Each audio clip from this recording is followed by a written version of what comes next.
dengan siapa dan dari jurusan apa? Aku Nabila Devita Rahmawati, aku dari jurusan Ilmu Administrasi Bisnis. Sita Zarana Saputra dari program studi Ilmu Administrasi Bisnis. Aku Nafita dari prodi Ilmu Administrasi Bisnis. Aku Naswa dari jurusan Ilmu Administrasi Bisnis. Kenalin, aku Alipin Fitasari, aku dari Administrasi Bisnis.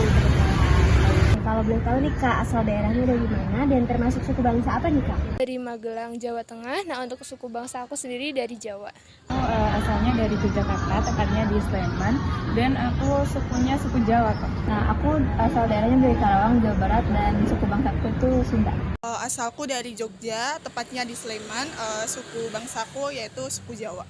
Oke, asal daerah tuh dari Yogyakarta, tepatnya di Gunung Kidul dan suku bangsaku suku Jawa. Oke, boleh disebutin nggak sih Kak kekhasan atau keunikan suku bangsa Kakak tadi sama pentingnya identitas suku bangsa Kakak itu tuh untuk persatuan dan kesatuan nih Kak? Oke, kalau dari suku Jawa, tepatnya di Sleman, itu ada makanan kuliner khas yaitu jadah tempe Kak. Nah, jadah tempe ini tuh melambangkan persatuan dalam perbedaan gitu, karena jadah yang dibuatnya dari ketan dan tempe dari kedelai itu tuh bisa bersatu menjadi suatu makanan yang dapat dinikmati dan enak gitu loh. Nah, terus ini tuh sesuai sama Pancasila, yaitu sila ketiga dan semboyan Bhinneka Tunggal Ika.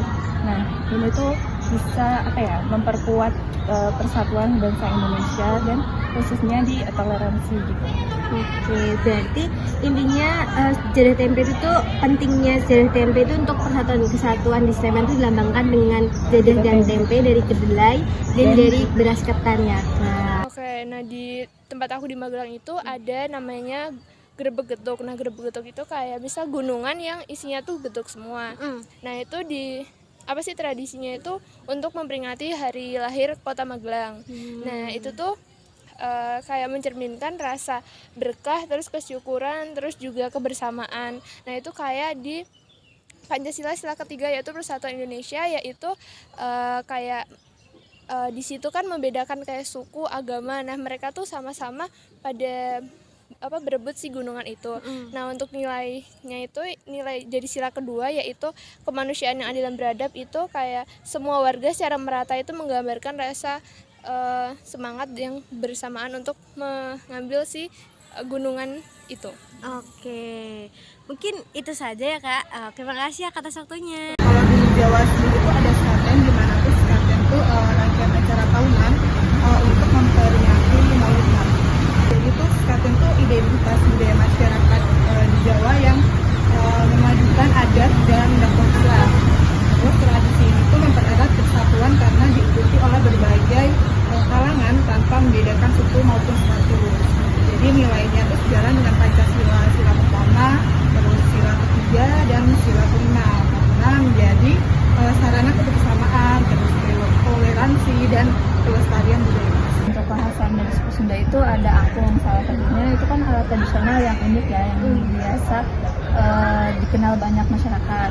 Nah, untuk sila kayak kekhasan buat Pancasilanya itu ada sila ketiga, karena di situ kan Persatuan Indonesia. Nah, dari situ tuh kan angklung itu unik ya, udah mah terbuat dari bambu, terus cara dimainkan itu dengan digoyangkan.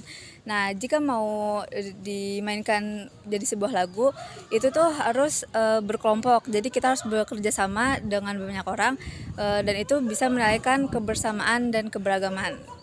Oke, untuk kekerasan dari suku bangsa itu tuh tepatnya di Gunung Kidul itu tuh ada jangan lombok atau sayur lombok nih. Tapi kami biasanya manggilnya tuh jangan lombok. Itu tuh merupakan makanan yang biasanya dikeluarkan saat bersih desa. Kalau bersih desa itu merupakan ungkapan rasa syukur atas hukuman kerajaan yang ada. Jadi biasanya nanti masyarakat tuh bergotong royong untuk menyiapkan masakan, satu masakan besar yang disiapkan itu tuh ada jangan lombok. Menurutku nih, identitas jangan lombok untuk suku bangsaku sendiri itu tuh seperti untuk ungkapan rasa syukur tadi, terus sebagai seni untuk gotong royong dan kebersamaan juga.